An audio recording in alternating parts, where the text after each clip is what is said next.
the type of information that I have employed in Spellbound. You might find one book, you know, individual story, but Spellbound has 11 stories. Very good. 11 stories. Important stories, too. Very, very good stories, too. Yeah, very, very good short, stories. Short, right, and, right. good. And a moral. There's very an good. excellent moral at the end of every story.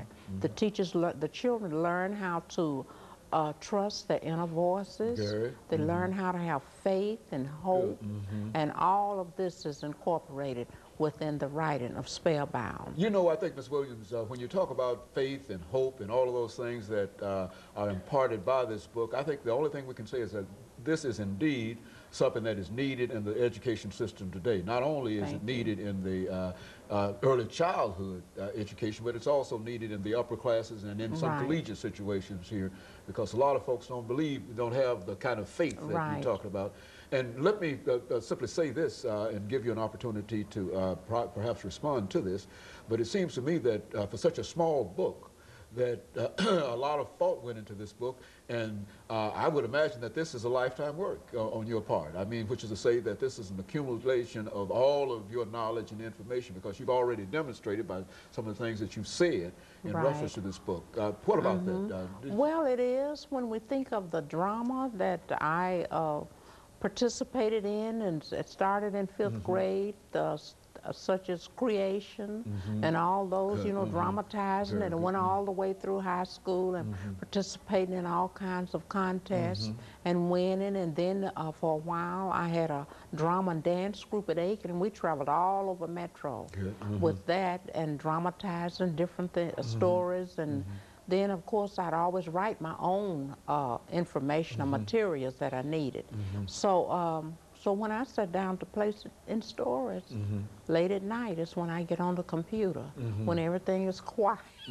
Well, let me say, before we end the show for today, if an individual would like to, and I know you're trying to get it into the school system, but what if an individual would like to have a copy of this book? Are they offered in the library? I mean, yes. Stores. Talk about it. Yes, you can find Spellbound at Alkebulan on John Merritt Boulevard. And of course, the author has some copies of it, and we're working on getting them at Davis Kid and also Borders. Okay. I have had a book signing that was given to me and given for me, and I guess I was just overwhelmed with people all over Nashville. Articles have been in, I guess, in the newspaper 3 or 4 times.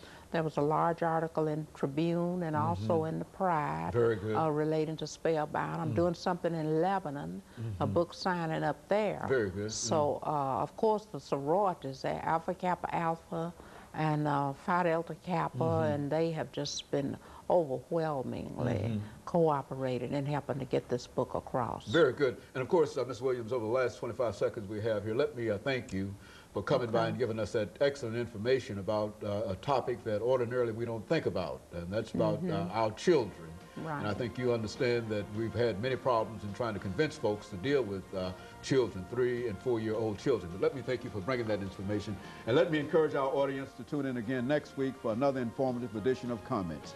Thank you, and good morning.